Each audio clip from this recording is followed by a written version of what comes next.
finally made it out on the water. We're about, I think it's about 8:20, so we're probably about 2 hours, maybe 2 hours and a bit behind schedule. As you can see, it's not quite, when we left Nanaimo, it was like the flags weren't even moving, so we got a little bit of a ripple on the water, but it's still really nice and overcast, so hopefully there might be a little bit of a topwater bite left. But we're gonna try some offshore structure, see what happens, and then we maybe move into the docks here. But yeah, I don't know, we're gonna try some new spots, areas I don't usually normally fish on this lake, just see if we can find something new today. So stay tuned, I'm pretty sure we're gonna get some fish in the boat here shortly.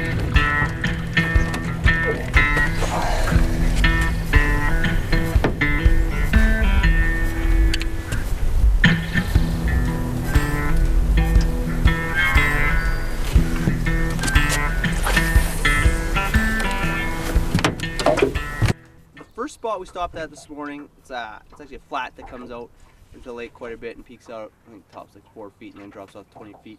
We fished the top water across it, but I think it's a little late in the day for the top water. Like I say, we're late getting here, late getting out of bed today. But anyways, I'm gonna try now, I'm gonna see if they're on the drop off, so we're gonna start fishing around that 15 to 20 foot water. I had a couple blow ups on the top water, so I know there is fish in the area. So we're just going to try another method here. We're going to fish a drop shot here for a few minutes and see if we can pick up those couple we saw. There's one right there. So we're hooked up. That did not take long. A dink though.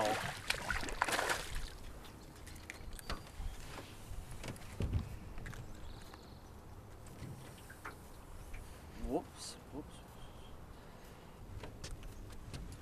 Alright, so we just got the first one of the day. We just actually, on that one, I caught that on a little shad shake worm, Yamamoto. We just moved out, like I said, I did have a couple blow-ups, so I know there's fish here, but we just moved out in, like, say, that 20 to 27 foot of water. First cast, drop shot, bang, bang one. It was a little guy, but he actually took it pretty deep. I was able to get the hook out, but one thing it shows is they're pretty aggressive, so I'm gonna be a little quicker on the hook set.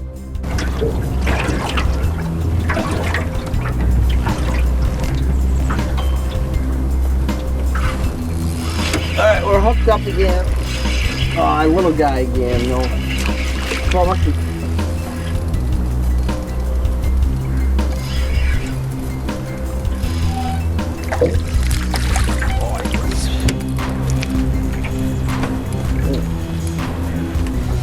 Alright, so we got hooked up again on that drop shot. The spot must be full of dinks, cause like, look at that, another little dink. See, this is why I like to get to the lake early. As you can see, wakeboard boats starting. Once they start, it's very frustrating fishing offshore structure, but we got one on. Well, this one seems like a better fish. He just spit out my Yamamoto. It's at 50 cents a pop. It gets a little expensive losing those, but definitely one of the best drop shot baits.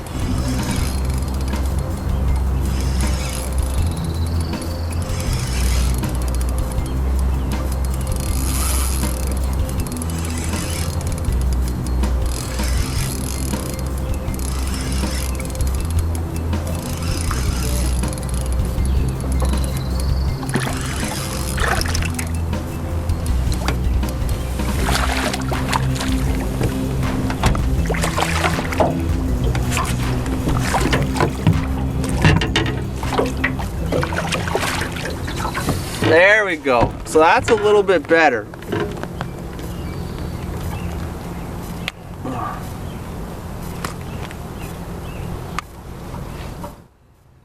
So you can see, definitely a nice smallmouth, but he's actually, I don't know if you can see that, but there's actually a line hanging out of his mouth, and he's like hooked super deep, so I can't even get that hook out. So hopefully this fish survives, but you can show, like you can see, catch and release does work. He has been hooked before, so and he has a hook in his down his throat, and he's still bit. So this is definitely a nicer smallmouth, and yeah, it's sad that that hook's in there. Things like that frustrate me, but I think he'll still be okay.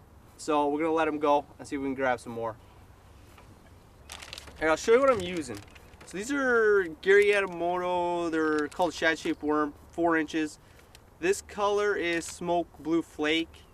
I just went with this color because it's a darker day. So I like to use darker colors on darker days.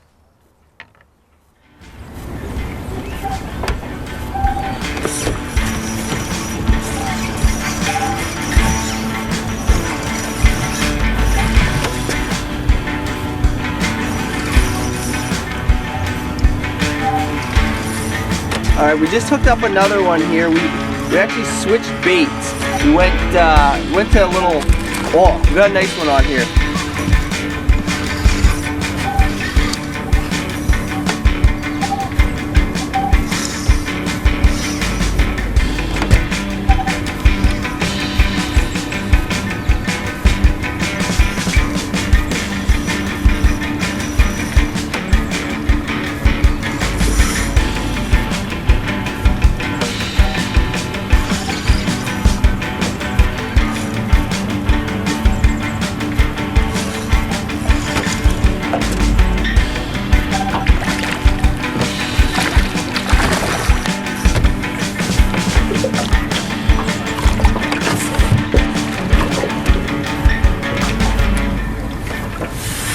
There we go.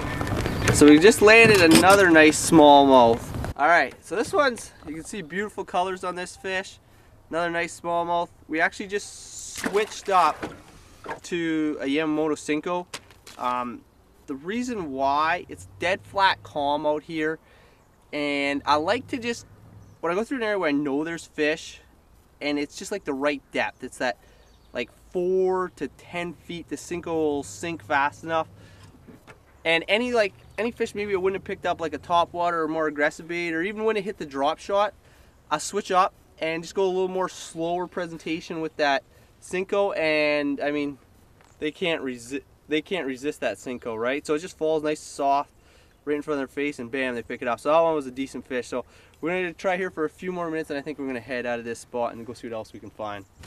All right, I don't know if you can see this, but if you look over to the left, it's starting to break up. So that's a bad sign, because one, fish are gonna start to move deep, and two, which is probably the worst sign, there's all the crazy wakeboarders be out. It's gonna start warming up, which sucks.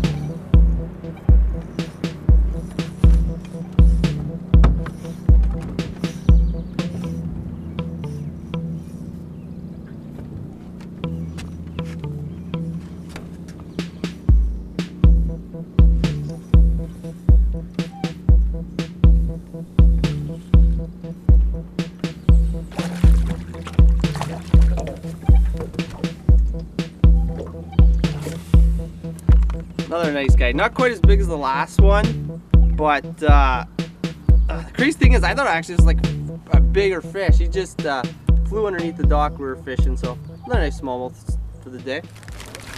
Here, bud.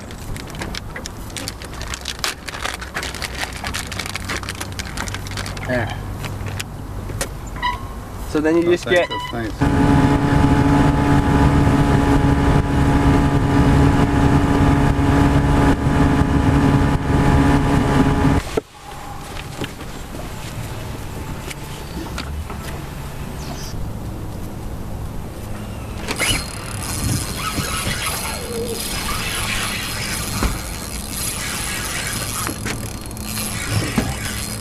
That one there hit on the way down.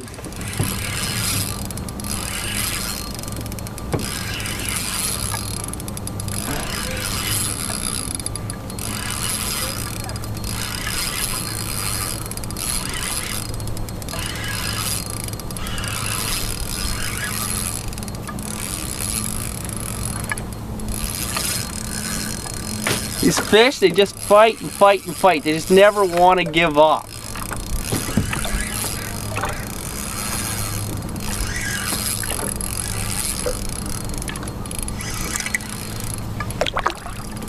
You know, the funny thing is, they're not that big. Like, I mean, they're not really.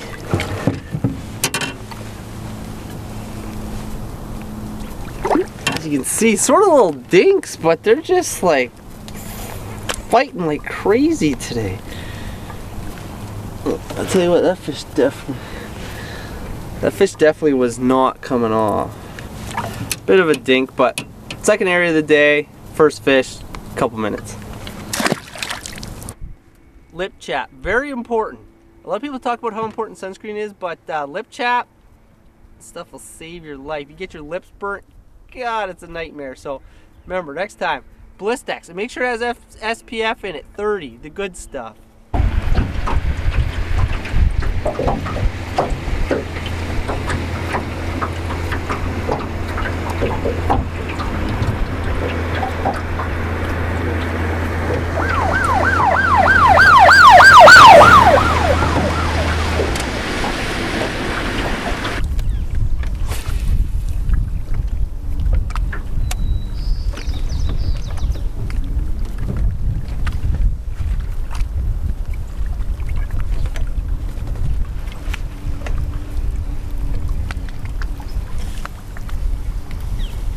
We just hooked up here, we switched baits, and we actually went to a Spro crankbait. And I'll show you here in a sec, as soon as we get this guy in.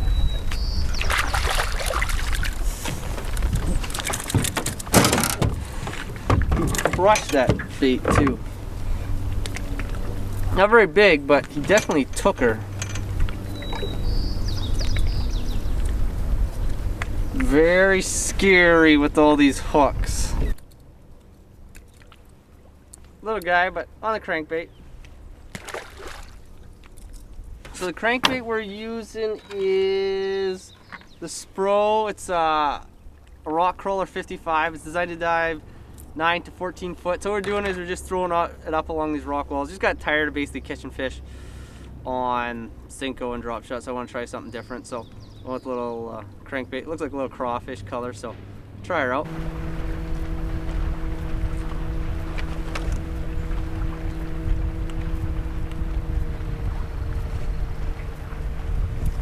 We hooked up another little guy on a crankbait. This guy's a dink though.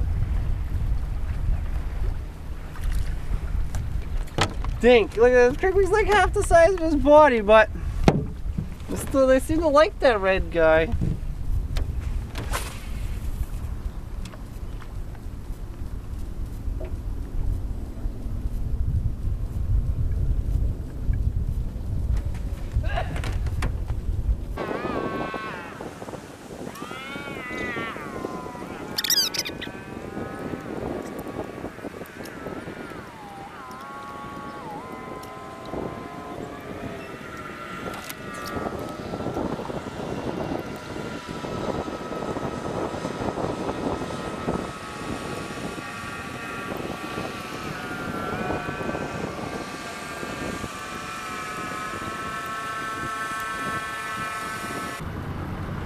Hallelujah, 10 minutes later I actually got this stupid bird's nest. Oh, this is gonna be the worst nest I've had in years. Oh, don't talk too soon.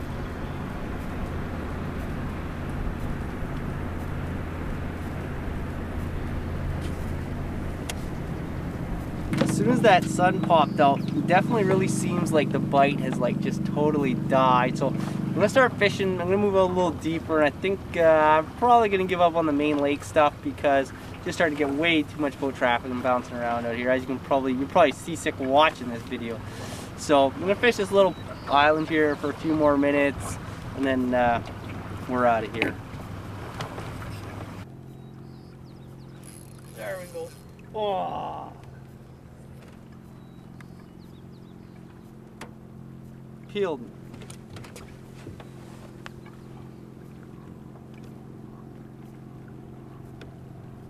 So we're just fishing around that little island. Finally, we got to the point of the island, and I knew that's probably gonna be the best spot, but I don't know, we're gonna flip back in there and see if we can get anything.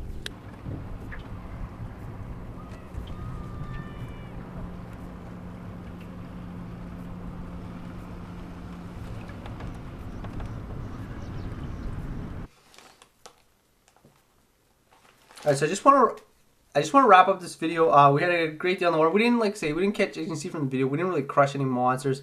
We caught a couple decent sized ones, but I'd like to show you what we catch. Sometimes they're not always big. Sometimes we got dinks, and we got a lot of dinks in this video, but still good action, and it just shows not every time you're going to go out and slay 5, 10 pounders. A lot of these people you see on these shows that put these videos together, they could have been there 3-4 days and just taking the best clips. This is a couple hours on the water. That's what you catch, right? So the baits we use, Yamamoto, I'm a big fan of their stuff. I think one of the best drop shot baits out there, shad shaped worm. Don't know what it mimics, but it catches fish. When the conditions were really calm, and we're fishing like up on top of rock shoals, 4-inch Yamamoto senko, one of the best baits, impossible to beat. I don't know what it is about this, but the fish can't resist. It catches fish. I don't care where you go in North America. You bring senkos, you'll catch them. And then the last bait of the day we used was the Rock Crawler 55. This is the red craw. It's going to be like 9 to 14 feet. We had really good deflection off rocks and stuff. And I don't know, some crankbaits, the lake I was fishing is usually not a crankbait lake, but we had a ton of action on this. We didn't catch any big ones, but we had a ton of action. So I'm looking forward to fishing this more, and trying some of the other colors on my next trip. So once again, thanks for watching Brackish-Water Outdoors. Make sure you like, subscribe. If you have any questions, comments, leave them below. But you know what, that's about it for today's video. We're out.